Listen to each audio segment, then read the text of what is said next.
nakubwira ubutumwa bwiza urabona natwe nanje nize mu seminare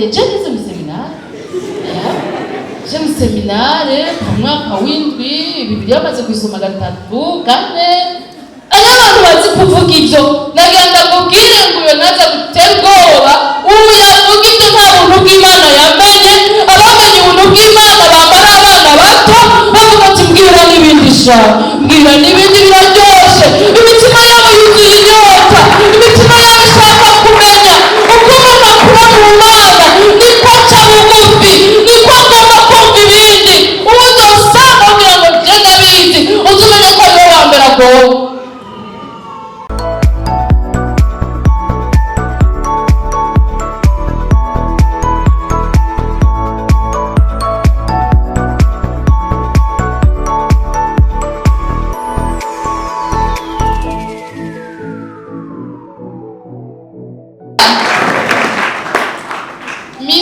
La mission est claire. Gikorwa kiratomoye. Babwire iby'ubwami bw'Imana. Babwire yuko ubwami bw'Imana buri hafi. Sendana y'ibonye babariko. Ngo mbere mutume n'abapfuye. Ngo n'ubumuga bwabo mubukureho. Icyo ni icyambere. Yesu yaratomoye igikorwa. Turagomba natwe gutomokerwa igikorwa twahawe. Aleluya. Musi umwe naragiye ahantu ndabona umusuma kandi naramubona ko ari we, narabona ko areretse n'umuntu, hanyuma nca ndamuhindukirira. Bibaze kumva ko agatandukanye, nca ndamuhindukirira, ariko uwo musi umwe niwo byambayeko cyane. Ndamuramutsa nisawa ate bandamusamaje urabyumva ko ndamuhinduje misi urizera Yesu Harico warakijijwe none ego uriyanye ibyaha ego bingiye gusengeye naka nuwaheye acarambwira ahantu ntashaka kuvuga,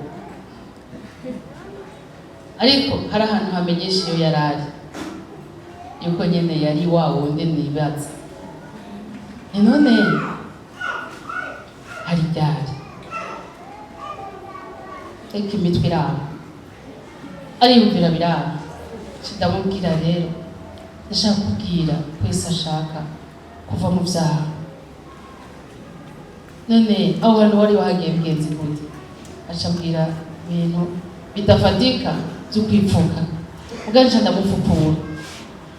Ndamubwira none ibyo bintu ubwo ntiwabigiyemo ko ubwo si kubera wari wibye. Oya nari narabihebye.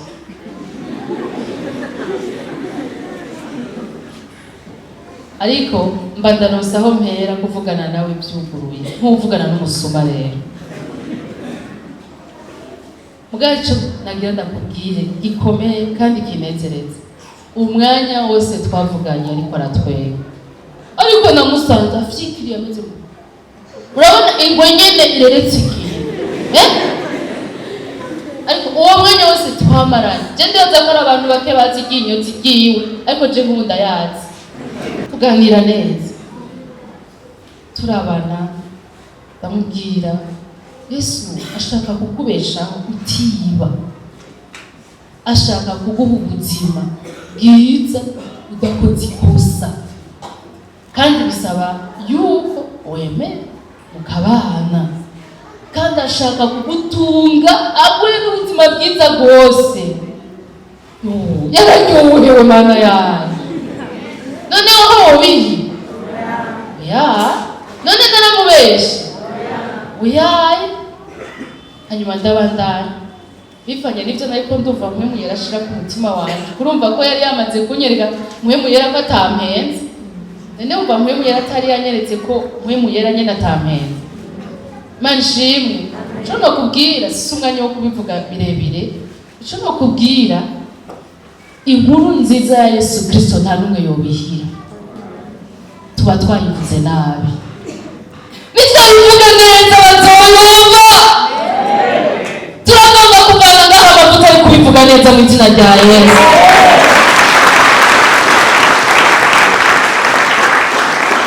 Amen. Umve inzigo y'iwanyu, ibintu wabonye bibi, nimba ufise ibintu byatumye wumva wanga abantu, bisige uri Kristo ubese kugira ngo bisige hano havuga kubitora. Urabyumva? N'abantu bita muri Yesu witorera ubugwaneza bwiwe, uzoronka ubushobozi bwo kuvuga ibyiza.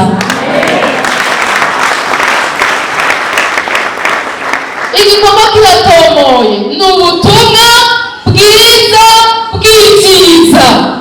Niko Yesu yadutumye. Yesu ntiyatubwiye ngo tujye guca gutabara. Oyaye nawe si cyo cyamuzanye.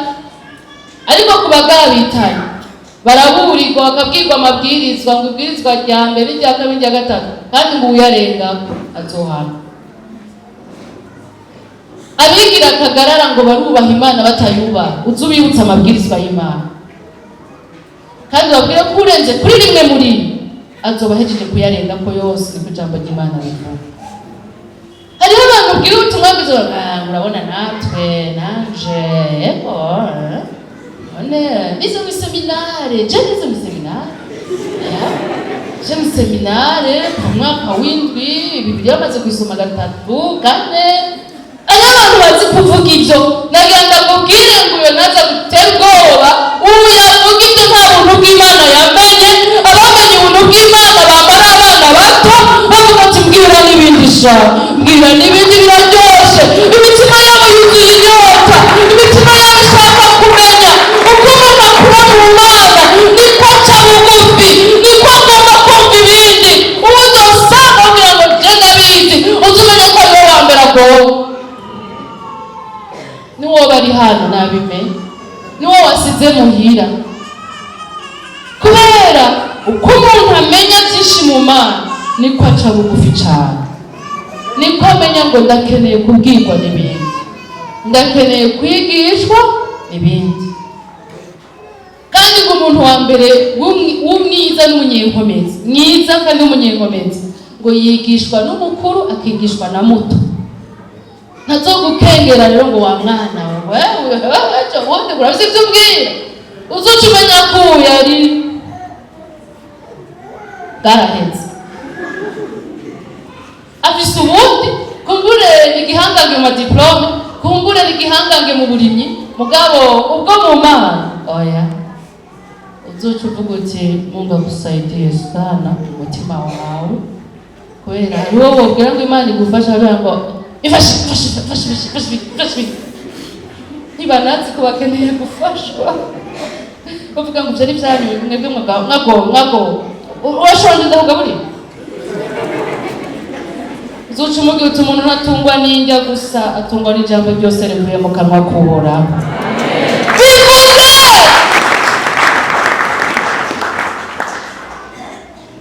Ifise ikibazo c'uko shaka ko dusenga, ariko icya kabiri komeye ndashaka ko tujana. Yesu yasiguye igikorwa, yongera atanga ubushobozi bwo kugikora. Haleluya, amen. Hano rero haravuga ngo abaha ububasha ku mpwemu zihumanye. Ahandi twabonye ngo abaha ububasha bwo gukiza indwara no gusenda abadayimoni no kuvugurura abamugaye. Haleluya, abaha ububasha. Nibwo rero dukwiye kumenya kwakira. Imana ihabwa icubahiro. Usomye hajya muri Luka mu gice cya 10, muri Luka igice cya 10 umurongo w'17 n'18, ijambo ry'Imana ritwereka bagarutse baramubwira, ariko cyo gihe hari hagiye abandi 70. Nuko bamwe 70 bagarukana umunezero bati mugenzi, abadayimoni nabo baratwumvira mu izina ryawe. Arababwira ati nabonye Satani avuye mu ijuru akoroka nk'umuravyo. Haleluya, yatakaje ububasha. Abantu bariko baravuga ijambo ry'Imana, ububasha bwa Satani bwaratakaye. Il est tombé du ciel le diable. Imana ihabwa icubahiro cyane. Haleluya, arakoroka. Imana ishigwe hejuru,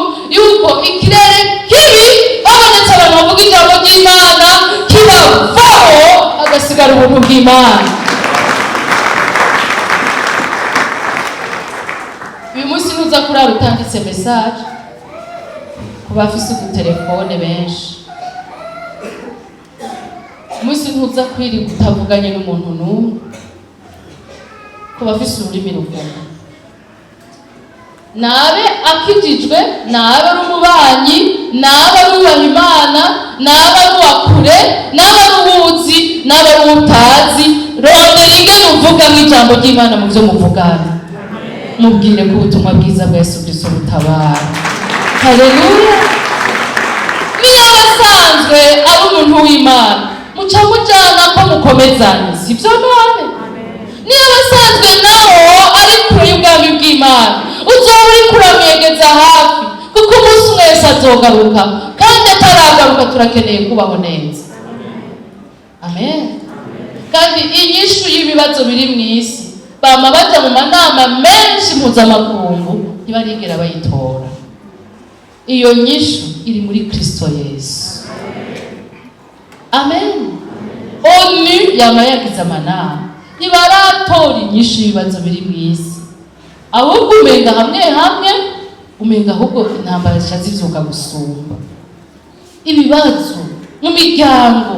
None ONU yokwiga ku bibazo, izokwiga ku bibazo biri mu rugo iwanyu, ibibazo vya papa na mama, ibibazo vya bene wacu, ibibazo vya bombeje ONU izovyiga. Ariko hariho uwagarutse waje mw'isi yitwa umwami w'ubugingo, afise inyishu y'ibibazo vyacu.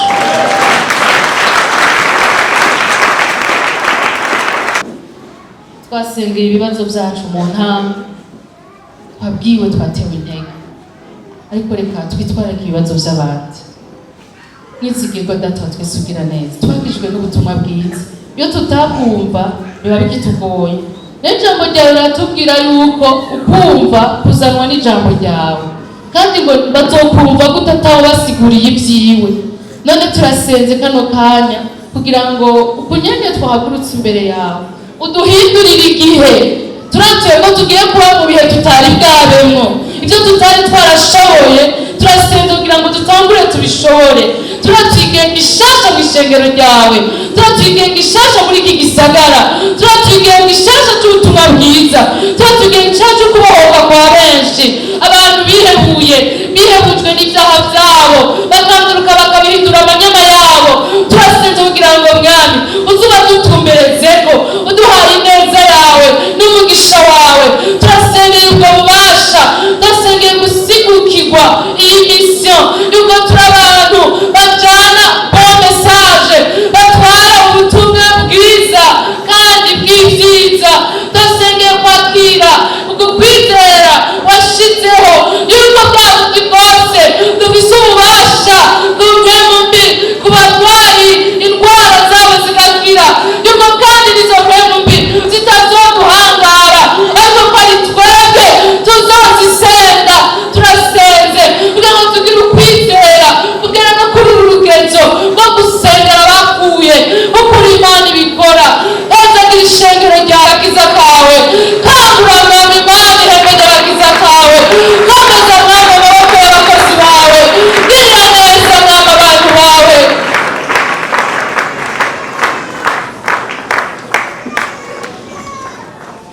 Hari ivyo wavuze turagomba kubimenya, hari ivyo wasezeranye turagomba kuvyizera. Rero turakiriye Mwami Yesu Kristo imbere yawe, turakushikaniye kandi turakiriye ubu buntu, turakiriye kugutahura, turakiriye n'ubushobozi mw'izina ryawe ryera Yesu Kristo.